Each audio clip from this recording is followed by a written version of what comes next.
Well, hello, everyone. Thank you so much for taking the time to join our webinar for today on women-owned franchises. My name is Tom LaHood. I'm part of the Education Committee at SCORE Minnesota. I'd like to welcome you to today's program with Susan Mell. In a few moments, I'll turn it over to Susan to deliver the presentation and also to address any of your questions. But first, a brief overview of SCORE Minnesota. About our chapter, you may be familiar with it. You may have attended previous events, whether it be webinars or in-person events. Many of you may or may not know specifically about some of the available resources to you as either small business owners or if you're looking to launch your own business. SCORE is a nonprofit organization, and it is an independent resource partner of the U.S. Small Business Administration, the SBA. We offer free and confidential business mentoring, whether it be in person or virtually via Zoom, and also business educational services, and many of the webinars, such as the one that you're seeing today or participating in today. We have more than 90 volunteers in our local chapter for Sarasota and Manatee counties. And we've been around here for more than 50 years, which I think is a great milestone that showcases the depth and the breadth of our chapter, its capabilities, and its resources. Overall, SCORE nationally was founded in 1964, 60 years ago almost, and has helped more than 11 million clients across the nation in terms of their business needs. A few other pieces of information I'd like to share with you in here is navigating the business process. SCORE Minnesota is here to help you. We can assist you with the various stages from inception to throughout all the process of selling the business or closing the business. So from startups to pre-planning, the phases themselves, launching the business, and when you are in business, growing the business, whether it be through growing your customer base or launching new products, and also exiting the business whenever that time comes.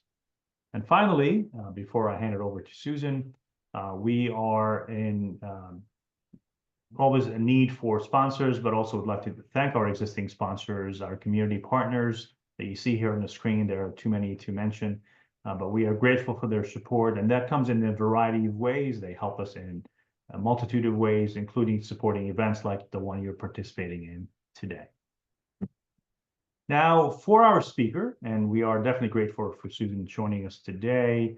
For those of you who may not know, Susan Mell has been a successful entrepreneur for more than 25 years, helping others achieve their business dreams. And I like that a lot because that is something that we've always dreamt about, and we've always had these ideas about how to succeed. But often we are struggling with the ultimate question: who do I go to for answers? Who do I seek for support or advice? So what you will see in our presentation today, specifically focused on women-owned franchises, Susan is the subject matter expert. She's owned more than 11 franchises throughout her career and has deep experience in the franchise industry, specializing in guiding individuals through the process of discovering franchise opportunities that fit their dreams. And also what makes Susan very unique and very much different from what you've probably seen previously is the commitment to her clients. I think you will see a level that is unparalleled in terms of the passion that drives Susan every day and helps her ensure success for her clients and also explore franchising opportunities and options. So without any further delay, I'd like to turn over to Susan right now to get the presentation started. And then we'll take some time at the very end to answer your questions. Okay. Susan, over to you. Thank you so much for that kind introduction. Let me get this opened, and while I'm doing this, I can't always see the, give me a second. I can't always see the chat, so if you have questions in the chat, and Tom, if you could, let me do share. If you could read those for me, that would be great. Absolutely. Yeah, because when this opens up for me, I just get a full screen. So let me know if you can see that. Is that working? Yeah, we are seeing your screen, but there's two slides. There's the slideshow and there's the slide outline. So if you wanted to just use the presenter view in PowerPoint, that should help. On my screen, I'm seeing, all right, maybe.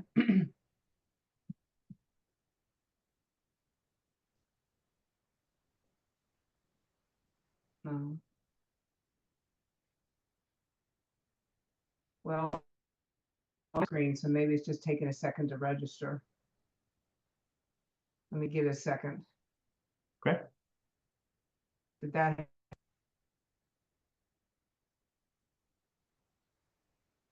Tom? Yeah, we're still seeing both the screens, Susan. So there's the slide on the left. For some reason, Yeah, and I don't know why it's not showing. not a problem. What I can do if you'd like is share my screen, if that works, and you tell me when to move the slides. Okay. Thank you. Okay. Sure. I'm sure I need to. I don't know why it's different, but we'll do plan Okay. B. So, and then because I had that different screen, but I'm going to put in my website, and at the end, my contact information will be on the last screen. But this way, if you want some franchise information, you can go to my website, and there's lots of information on franchising. Interesting enough, the Entrepreneur Source is a franchise, and I've been a franchisee now for 23 years. And see, now your screen is sort of mine. I see both screens as well. Tom, just to let you know. Yeah.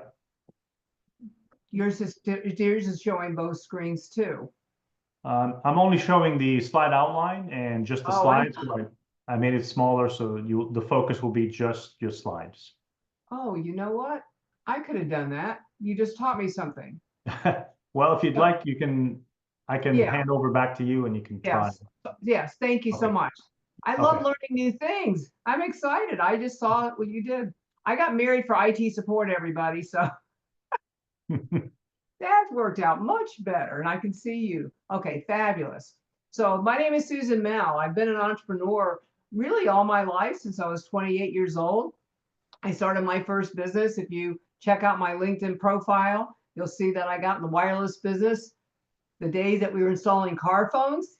And by the way, I don't know how to install a car phone. So first lesson learned today maybe is you don't have to know everything about the business to be successful.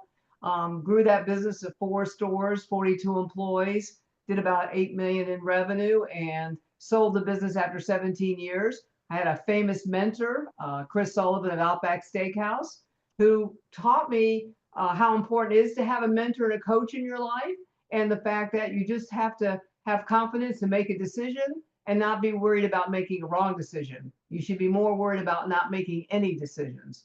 You probably understand what I mean by that. So I make lots of decisions, and some are better than others, but that's how you learn new things. So when I sold my business, I didn't know what I wanted to do for my next career move. I did know I wanted to own a business, so I started exploring franchises. So I'm a franchisee, coaching people for free and exploring franchises. And the reason I'm free is if our clients do go forward with an opportunity that I recommend, we get paid by the franchise company, but it doesn't get added to the investment. And our value is to help our clients navigate those 4,000 franchises in 80 different industries and help them discover options they may not discover on their own, as well as special funding for franchises. We've got an SBA loan that's up to $150,000 with only 10% down that covers the franchise fee, the working capital, and a salary to pay yourself. And that's very unique to franchising. So I think that's why some people lean towards franchising for that reason, is the funding aspect.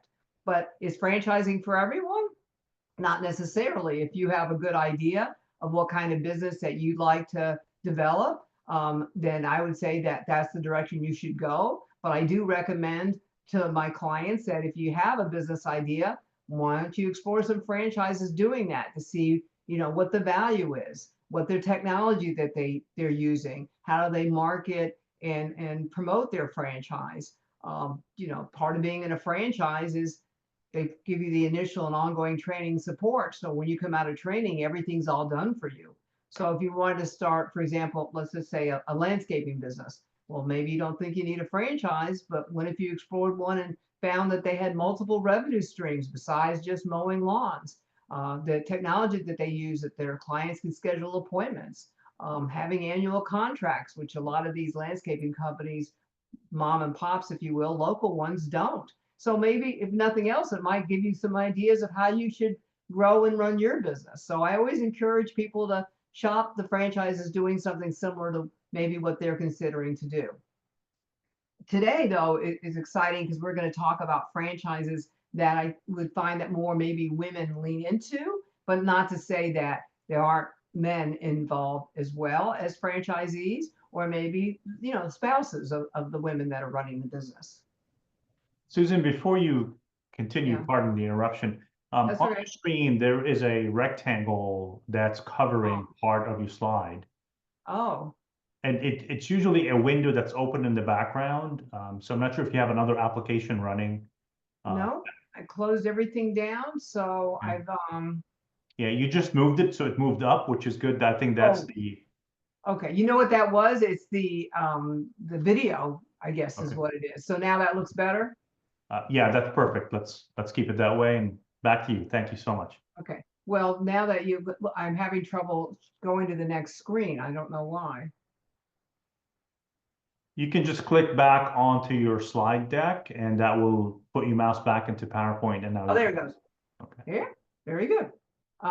So this is my favorite saying: you're in business for yourself and not by yourself. That's one of the reasons people explore franchises. One of the things that I really loved about franchises from being an independent business owner, I really did feel like I was alone on an island.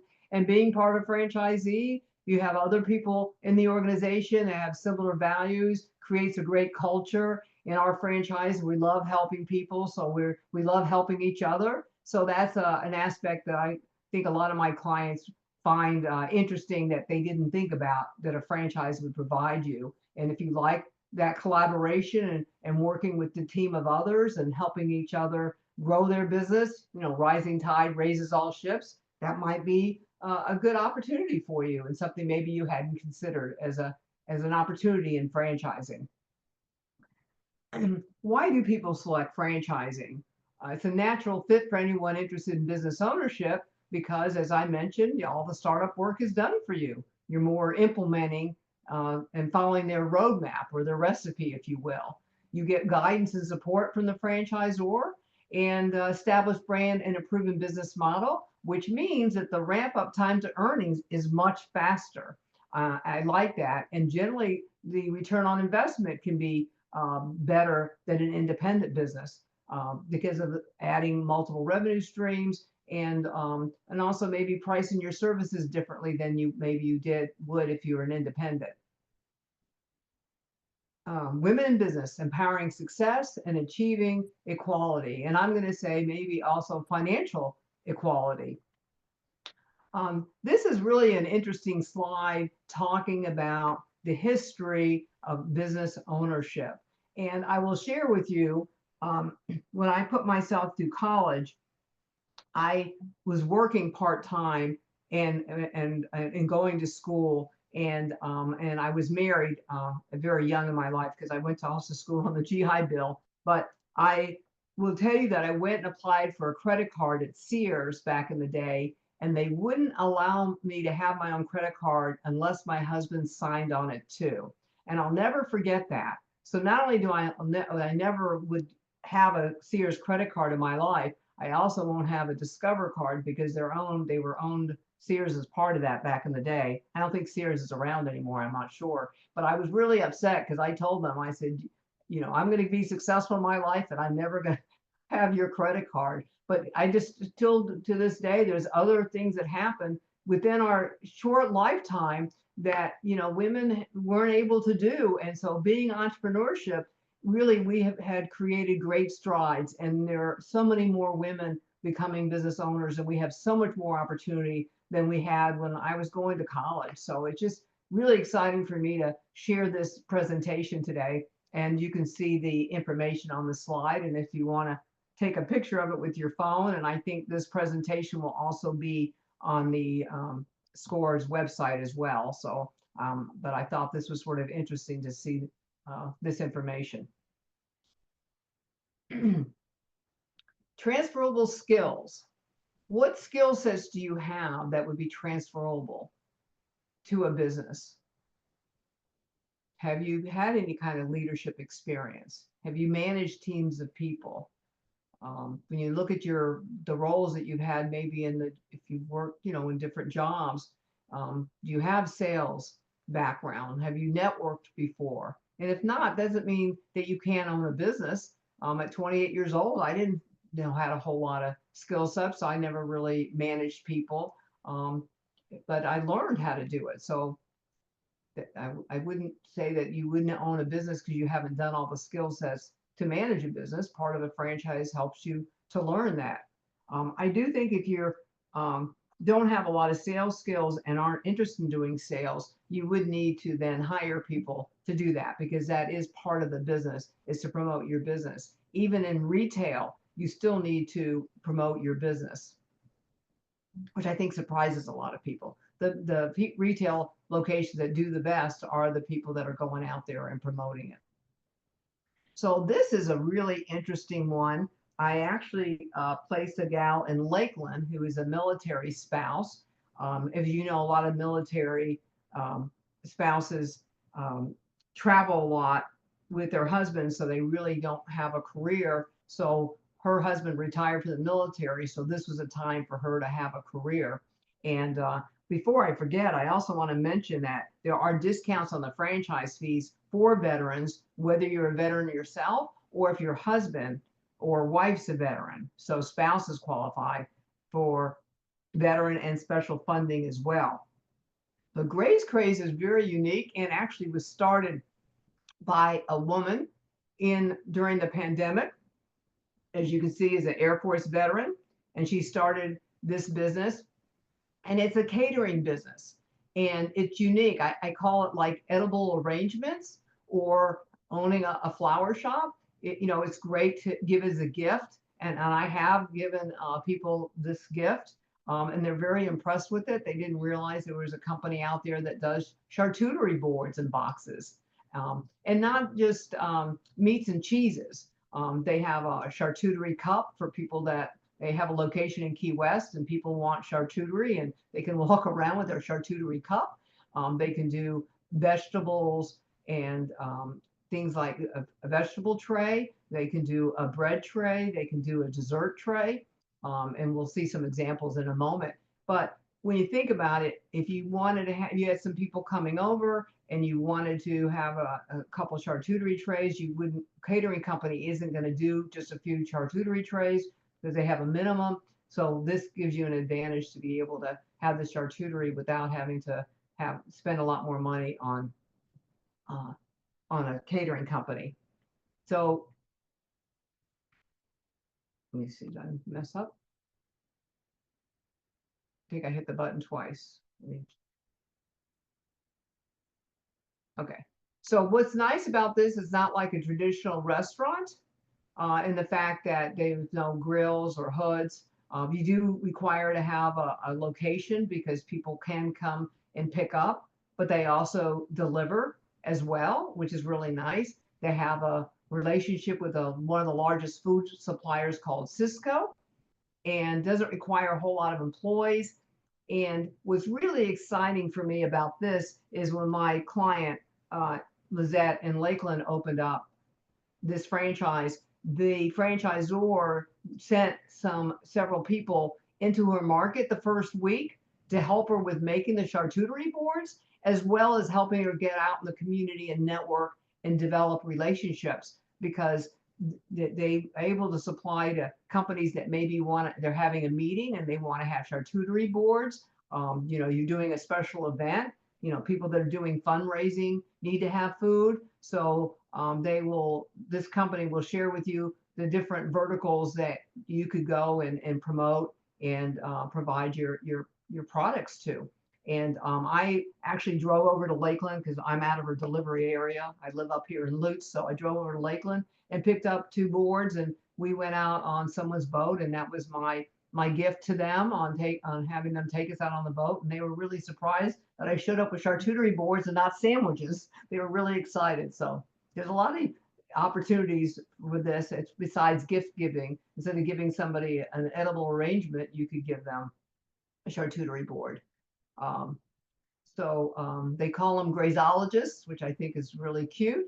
And this just again talks a little bit more. They can do picnic boxes and other services that they have.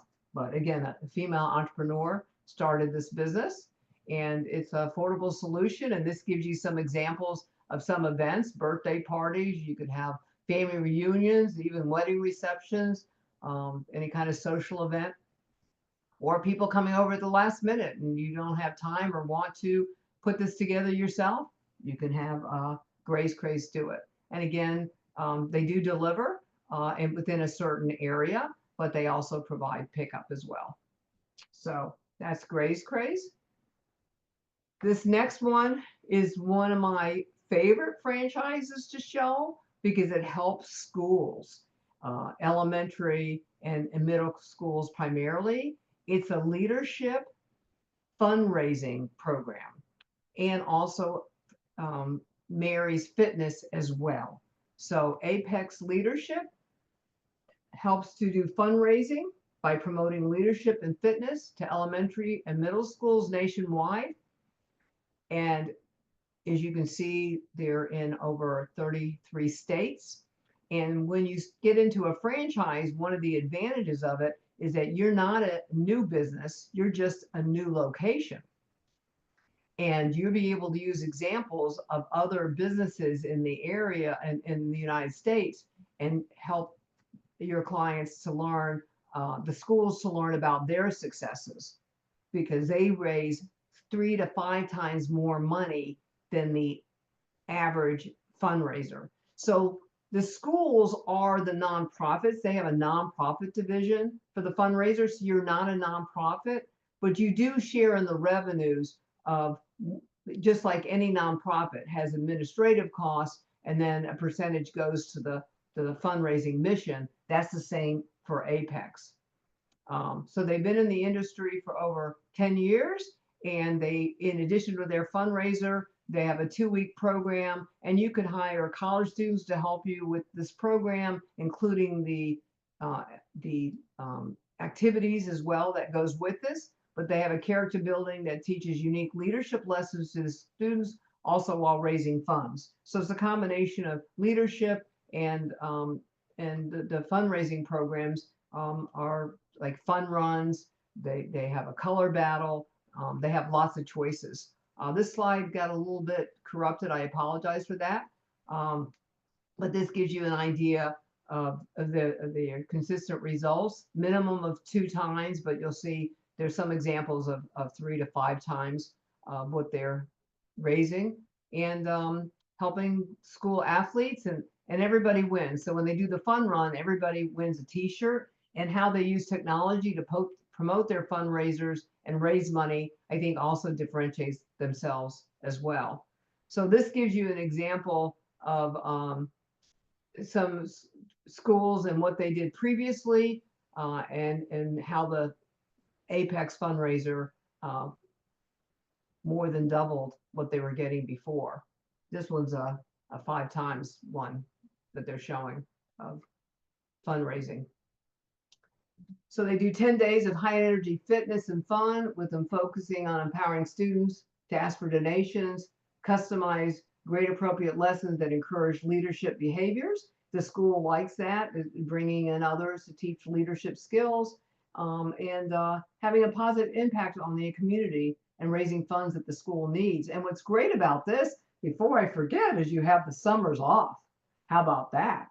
So it gives you a lot of flexibility in your schedule, being able to help people in your community and have fun at the same time.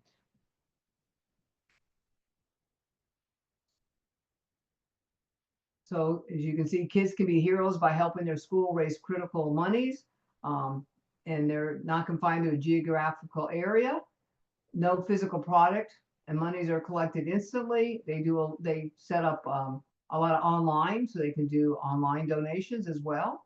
And I think at the end of the day, it allows kids to have fun with the fundraising and not just selling, candy or cookies or other things that they do. I think everybody wants to help schools though. And what's interesting is the 90% retention rate with current schools. I would think it would be even higher than that, because if you're raising, 2, 3, 5 times more money than the previous models, then why wouldn't you want to continue doing this? And I feel like the schools are always needing money, as we all know. One thing, so let me just go back for this for a second. So one of the things that I'll share with you about this fundraising is, by the examples that they have for what they're doing in other markets, this really sells itself to the school system. And many these programs are available in other parts of Florida. And I will tell you that lots of times, many of my clients have already heard about them, especially my military who moved around a lot. They've been in markets where Apex was in their schools. So that's sort of fun because they've been around for a while. This is a really interesting one. The two I just showed you previously are really full-time opportunities, but I wanted to show you something semi-absentee, because many people want to keep their jobs and do something on the side. So this gives you a lot of flexibility. And I seem like my theme is a little bit on education, but what's happening in schools, there's less and less, from my understanding, art classes and maybe even music. And so this allows to provide some education in our classes that are maybe not being provided in the school system. This shows you a little bit of their where they began, and this was started here in Jacksonville, Florida. So that's really exciting to share that. And this does require a location, but it's a small location, as you see, 800 square feet. And this is really helping children to be creative. As you can see, a woman started this as well. Now, this gives you a little bit more information on the financials, but I wanted to share this with you because I think a lot of people don't have an idea of, what is the cost of the franchise and what does it go for. So this gives you some ideas of even the income potential. So even their top performing units doing over $200,000 doesn't require a lot of employee. It is a passive model versus a full-time model and a subscription model. So that's really gives you that repeat business or ongoing revenue. And that's one of the best franchise models out there, is a membership model. You see that a lot in businesses that do like massages, for example, have a membership model. Gyms, right, are a membership model. Very high attendance and repeat business with this. And something fun. It's okay if a business is fun. I think we forget that factor. And I call this fun and creative. So you can see these are delivered in the afternoons and evenings and weekends. So it's really easy to do this program. If you're working, you can actually have summer programs if you'd like, but you have that flexibility, and great for people that are homeschooling. You can do parties and special events, and all sorts of possibilities to be able to partner with the schools and delivering this in different areas besides just your location. So I thought that was interesting. We can get people outside doing this program. This sort of gives you an idea of what it looks like, and also that the franchisor helps you with the site selection and design. And again, being that it's only 800 square feet, your overhead's going to be a lot lower as well. So this probably is one of the more popular franchises because of the schedule and flexibility, and the fact that even though part-time, that you still can make some really good money, which is not cases with all part-time opportunities. But because it is supposed to be late afternoons, evenings, and weekends, you're not limited. And again, you have the option if you want to be open in the summer as well. So they have 25 years of proven success, engages kids of all ages, strong margins, recurring revenue, and retention. part-time business with few employees, exceptional franchise support. And this wine picture on here is a picture that someone drew. So these kids aren't drinking wine with their drawings, but this is what the franchisor put on the slide. So I thought that was sort of interesting, but I don't want you to think the kids were be giving wine. So what makes Entrepreneur Source different? I sort of shared that we have a no cost proven process. I call it a free educational experience, helping our clients to clarify their income, lifestyle, wealth, and equity. But our main value is to help you navigate 4,000 franchises in 80 different industries and help you discover ones you wouldn't discover on your own. So hopefully these three that I selected to present today were ones that maybe you were not familiar with, and hopefully help you look at franchising a little bit differently, saying, geez, I didn't know that there was something in art. I didn't know there was something in leadership and exercise and fundraising, and obviously something doing charcuterie boards. What fun is that to be involved in your community? So mentorship and coaching is what SCORE does, and this is what the Entrepreneur Source does as well. It's one of the reasons we're a national sponsor of SCORE, the Entrepreneur Source, because our models are right in a line. We both offer free services.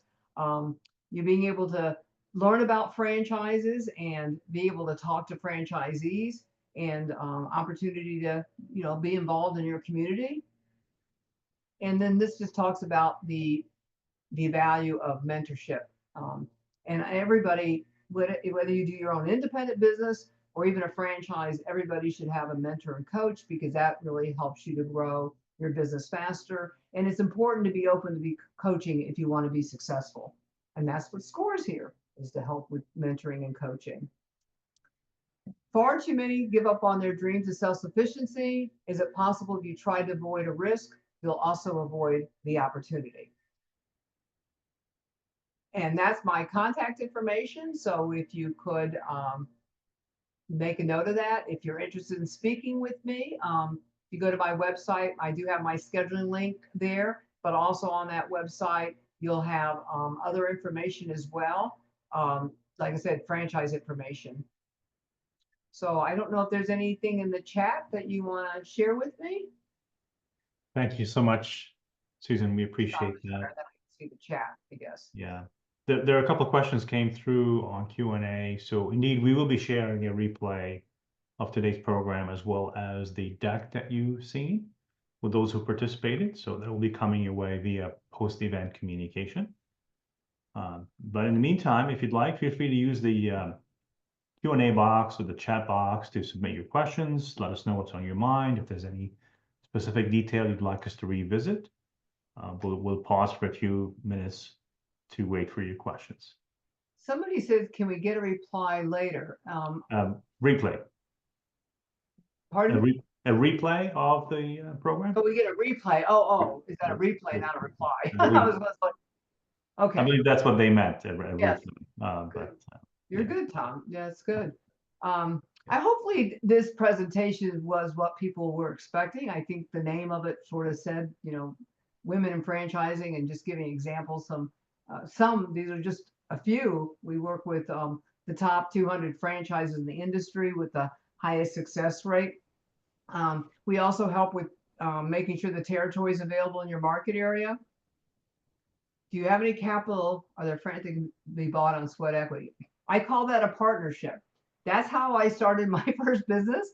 I found it when I got in the wireless business at 28. I didn't have money, so I got an investor, and I did sweat equity, and we split the profits 50-50. I didn't take any salary. I only made money when the business was profitable, and that's how I started the wireless business. Then I eventually bought him out, and then I was able to grow it because his goals were a little bit different than mine in that business, because he had other businesses. But yeah, I mean, if you can find an investor that will do that, I highly recommend it. Use somebody else's money. I don't think anybody would disagree with me on that. I hope not. That's a good question. Yeah, as we wait for more questions, just a good time to revisit the fact that SCORE Minnesota is definitely here for you. We're lined up many resources and subject matter experts. If you'd like to work with a mentor, Simply just visit score.org/Minnesota. You'll be able to fill out a request, specifically describing what you are looking for, what type of business, and we will take care of lining up or aligning you with a mentor who has that expertise.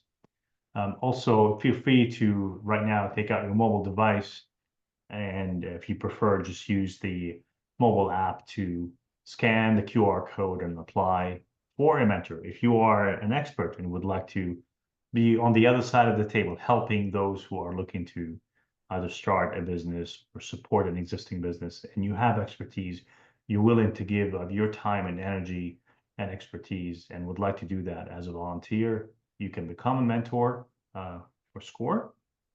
There's more information on our website as well if you'd like to. And feel free also to let us know how things went today as far as reaction to the survey.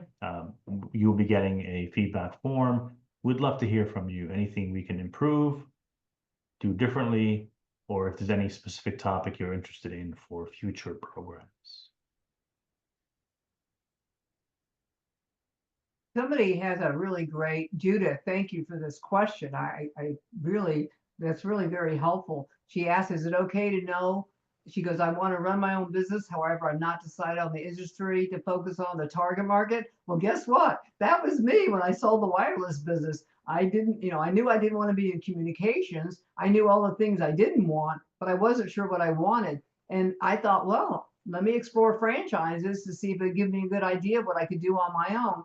And here I am on my third 10-year franchise agreement with the Entrepreneur Source, because when I found them, it really aligned with my background experience, because actually I have my master's in social work administration. So being a social worker and entrepreneur is a little bit of an oxymoron, but I love helping people, but I also like to make money. So this was just a fabulous fit for me. So that, Judith, that's exactly where you should be.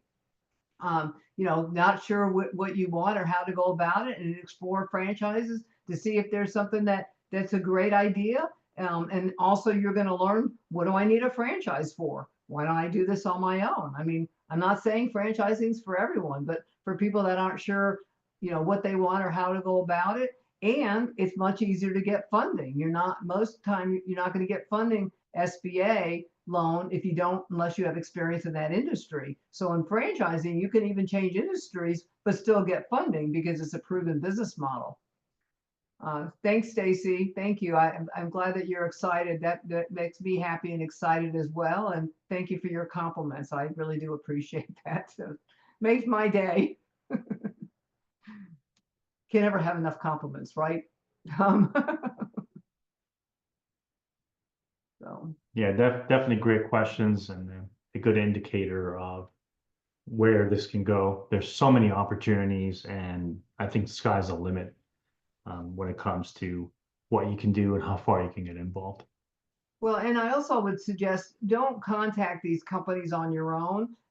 Please allow me to assist if you're interested in any of these three options, for several reasons. Number one, my services are free, so there's no reason not to let me help you. And then also, two, I can help to make sure that there's territory available. Because sometimes people reach out to these franchise companies, they don't respond, and they don't understand why. But usually it's because if there's no territory available, sometimes I find they're a little bit unresponsive.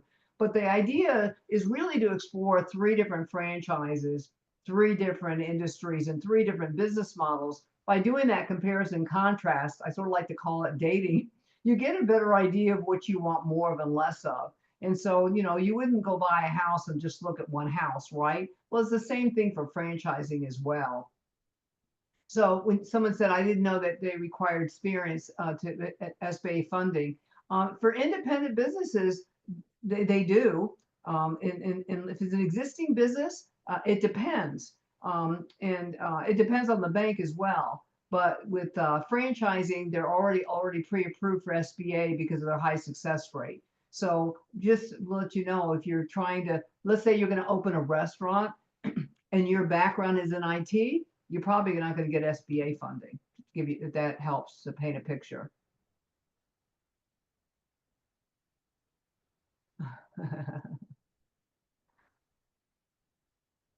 So I hope that answers your question. I don't want to discourage you.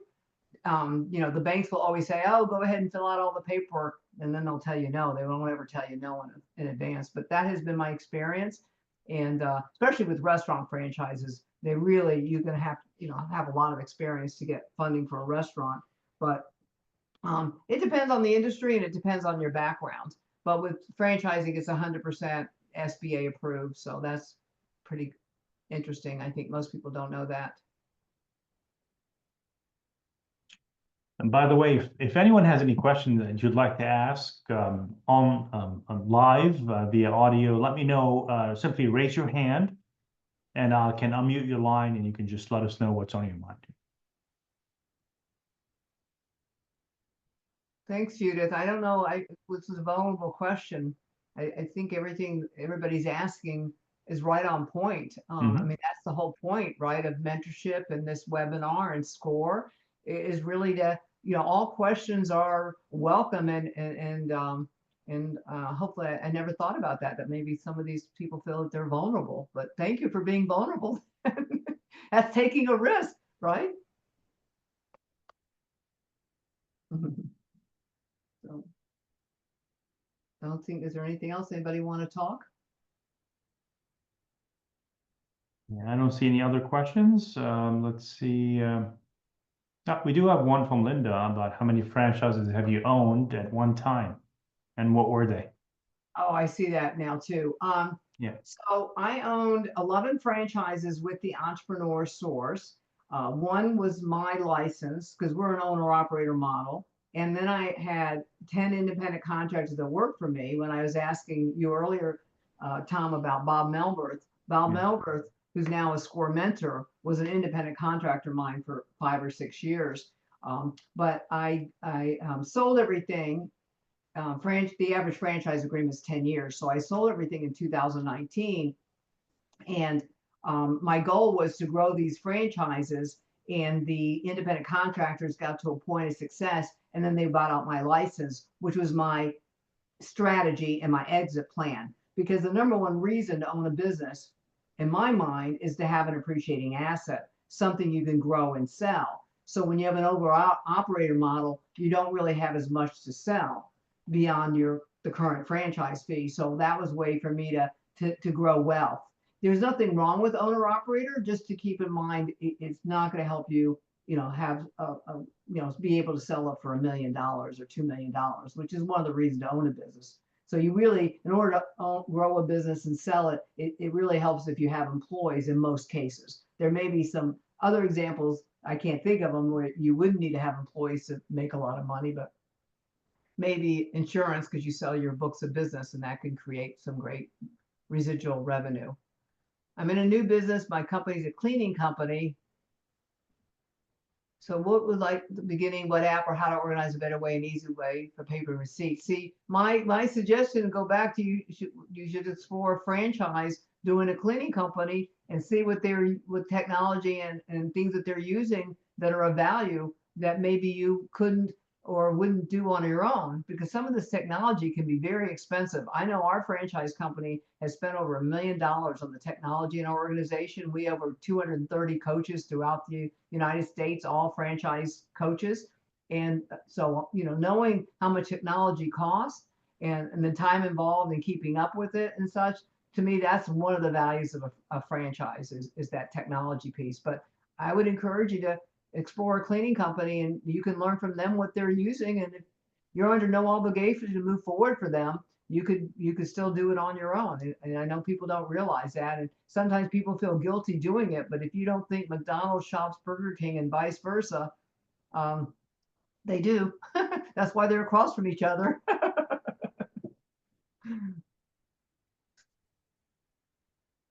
I think that surprises people, Tom, to shop their competition, I did. I do in this business and in my wireless business all the time. I want to know what they were doing well and what they weren't doing well. And what they weren't doing well, I made sure we did. And that's how I became the #1 agent here in Tampa Bay. I have a great business idea. How long before it can become a franchise? Well, it needs to be profitable. I know that seems funny, just saying, it needs to be profitable. You need to be able to duplicate yourself. You need to have more than one or ideally more than one or two locations. You got to make sure it can be duplicatable. It needs to be something that um, you're not hands-on, because it's an owner-operator model. That's going to be hard for you to grow your franchise while running your business at the same time. But it just depends.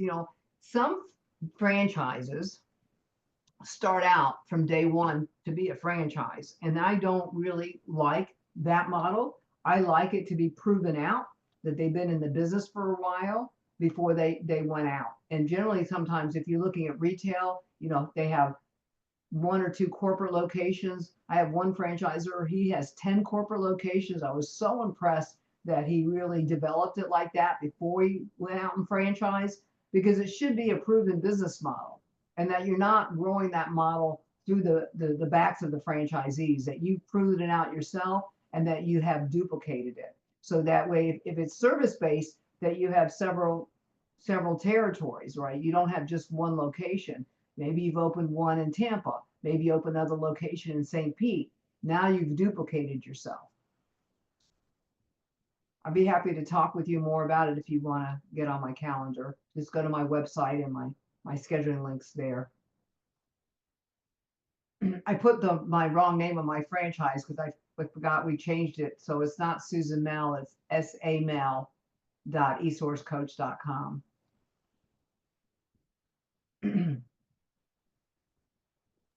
They shortened it. You might be able to get there with susanmel.esource. I'm not sure. I haven't tried it in a while. You guys are asking great questions.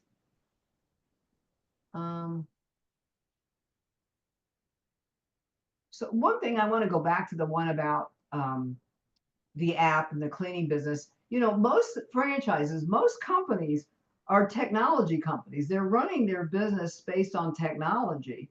And so even a cleaning company, like I work with a franchise that's a cleaning, but I call them a technology company. They just happen to do cleaning. And their technology, which I think, if you're interested, I'll help you explore that one. I don't mind. My clients are never under any obligation, but the thing is that they do everything on the phone. Clients schedule meetings. Their call center answer all their calls and schedules the meetings for them. And they run their business, their employees, and everything on their technology on their phone. It's quite impressive, and so it really allows you to be hands off and not have to be involved as much as you think you might be, including managing clients too. It's really fascinating. So I call them a technology company when I present them, and they just happen to do, they do carpet cleaning, I'll just tell you. So, but all my franchises, Gray's Craze is a technology company. If you go on the Gray's Craze website, especially look at the one in Lakeland, and you can see how you order everything. You don't call anybody, you order it. You can ask questions. There's chat and everything like that. I'm not saying you can't call the location, but I think everybody uses their website, and that's what I did. I ordered it, and then I let them know what time I was going to pick it up, and I showed up at the time I said, and it was ready. I loved it. I don't even know if we want to talk to anybody anymore. We just want to use the technology. Yeah, it is. It's become such an embedded component in almost any service. I remember just, asking for also a cleaning for our office, and the entire interaction was on the app. I picked a date and a time, they replied, I paid the bill, and that was it. There was no in-person at all. There was no phone calls. It was just a chat on the app and an email confirmation, and that was it.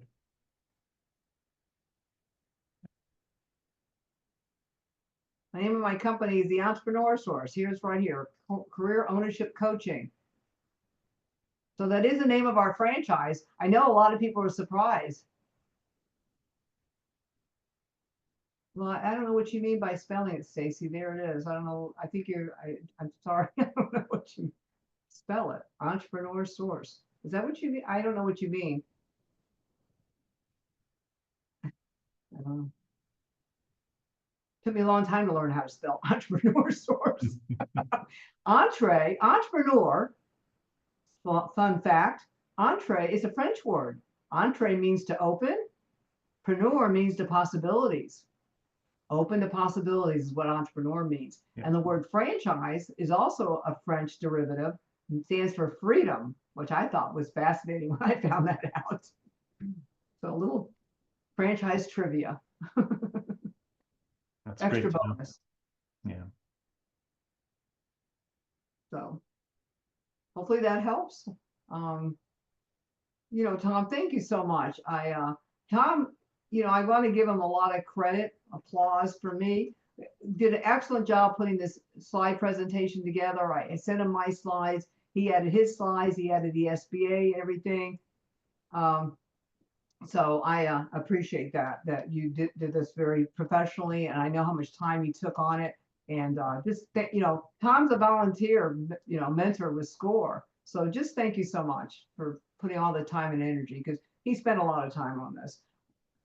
It's our pleasure, Susan. I think the information we provided today was very helpful. We had great questions, and thank you to everyone who's taken time of their day to join us. Again, you'll be receiving a replay, or at least you'll be able to find it on our website, on other channels as well, our social media channels, LinkedIn, YouTube, and others. I encourage you to visit our website because there is a ton of resources, replays and recordings of previous programs and events that I think you'll find extremely helpful. And again, if you are about to embark on your journey and you need some support, reach out to us and let us know what's on your mind so we can identify a proper mentor who can help you in that journey and help you answer questions. So with that, again, thank you, Susan. Thanks to everyone. We close our program today. We appreciate your attendance and participation. Have a wonderful afternoon. Thank you. You. Bye-bye.